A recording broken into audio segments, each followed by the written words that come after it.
আমরা বাড়ি ফেরার উদ্দেশ্যে রওনা দিয়েছি। এই যে তানজিদ কই যাচ্ছি? গ্রামের বাসায়। আমরা যাচ্ছি হচ্ছে আমার গ্রামের বাসায়। তো আমরা এখন যে বাসে আছি এসি বাস, দেখেন যাচ্ছে।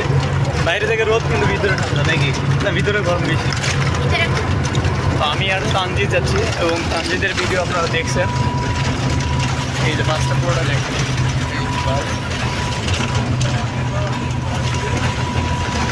তো নেক্সট আমরা হচ্ছে গোবিন্দগঞ্জের ভিডিও দেবেন সব। তো আমরা এখন বাসের ভিতর থেকে যাচ্ছি।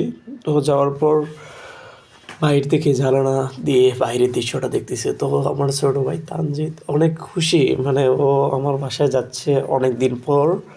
এটা হচ্ছে ওর দ্বিতীয়বার আমাদের বাড়ি যাচ্ছে। তো প্রথমবার অনেক মজা পাইছে, দ্বিতীয়বার যেহেতু আমাদের গ্রামে কোনো অনুষ্ঠান ছিল না বিদায় জাস্ট আমার সাথে যাচ্ছে আমাদের বাড়িতে। ছোট বাস থেকে আমরা নামলাম, আমরা এখন বাড়ির পথে রওনা দেব। চলো, এটা হচ্ছে গোবিন্দগঞ্জ 4 মাথা।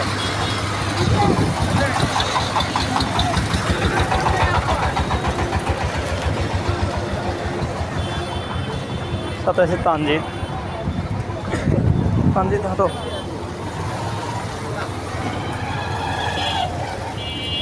গোবিন্দগঞ্জ থেকে পশ্চিম দিকে সামনে যে রাজা বিরাট সিএনজি পাওয়া যায়, আমরা ওখানে যাব। রাজা বিরাট আছে, ঘোড়াঘাট আছে, আমরা তো রাজা বিরাট।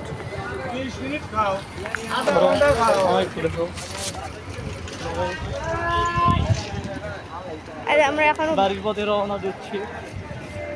আমি তো গ্রামের দিকে আসলে খালি তারা গ্রামের দিকে গ্রামে আমার মন পড়ে আসছে। কেমন লাগছে আমার? ভালো লাগছে। চলো আমরা সামনে সিএনজি আছে, যাবো। আর আমরা এখন সিএনজি সামনে থানা আছে গোবিন্দগঞ্জ থানা। এই যে গোবিন্দগঞ্জ থানার সামনে আমাদের সিএনজি পাওয়া যায়। আমরা এখন সিএনজির ভিতরে, সিএনজিতে উঠলাম, একটু পর সিএনজি রওনা দেবে। সিএনজি দেখি অনেক ফাঁকা পুরোটাই। সিএনজি চালাতে পারবো না, সিএনজি ফাঁকা। ভালো লাগার আর একটা বিষয়, তানজিদের বাজেট সিএনজিতে কোনো ভাড়া নেয়নি, আলহামদুলিল্লাহ অনেক ভালো। তারপর আমরা গোবিন্দগঞ্জ থেকে রওনা দিচ্ছি আমাদের সেই গ্রামের পথে, রাজা বিরাট 3 নং শাখার গ্রামে। তো আসলেই মানে গ্রামে যাওয়ার জন্য মন ছটফট করে যখন মানে গ্রামে যাওয়ার জন্য আমরা বের হই, তো মানে কীভাবে পৌঁছে যাই এরকম একটা মানে আমরা অনুভূতি থাকে ভিতরে। তো আমরা যাচ্ছি গোবিন্দগঞ্জ থেকে রওনা দিচ্ছি সোজা পশ্চিম দিকে। আমার সাথে আছে তানজিদ এবং দেখতে দেখতে সিএনজি পুরোটাই ভরে গেছে।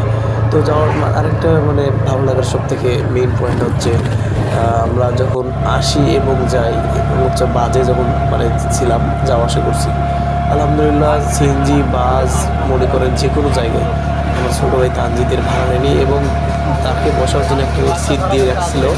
বাসে বলেন সিএনজিতে বলেন সবাই এতটা ওকে আদর করছে আমি বলে শেষ করতে পারবো না। তো এটা আমরা চলে আসলাম কাটা পার হয়ে বাগদা ফার্মে চলে আসলাম।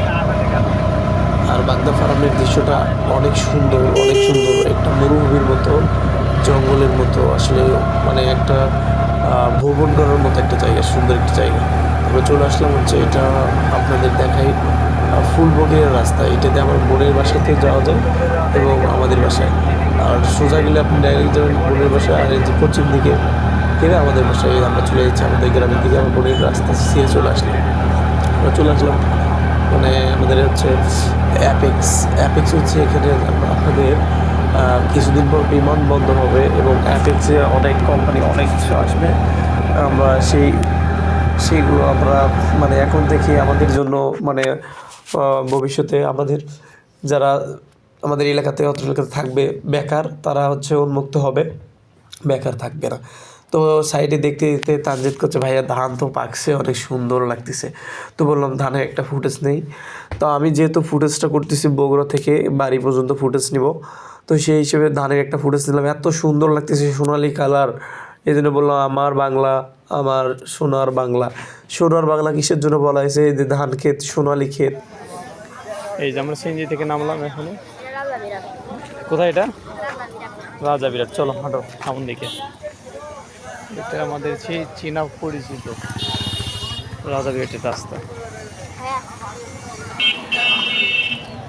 রাজাবাড়ির থেকে আমাদের বাজার শাখার বাজার 5 টাকা নেবে। শাখার বাজার থেকে আমাদের বাড়ি 5 টাকা, মোটে 10 টাকা নেবে ভাড়া, অটো ভাড়া, রিক্সা ভাড়া, যাই বলেন আর কি। তো আমরা চলে আসলাম আমাদের এলাকাতে। মনে হচ্ছে আমি নতুন একটা এলাকাতে ঢুকতেছি।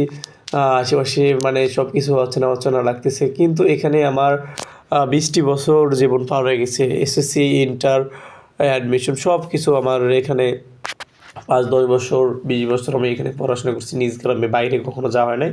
অ্যাডমিশনের সময় খালি বাইরে আসলাম, তারপর থেকে এখন বাইরে থাকা পড়ছে আমার 4-5 বছর হচ্ছে। তো দেখেন আমাদের এলাকাটা কত সুন্দর লাগতেছে দেখতে, এবং হচ্ছে আশেপাশে চারদিক সবুজে মাঠ ঘেরা।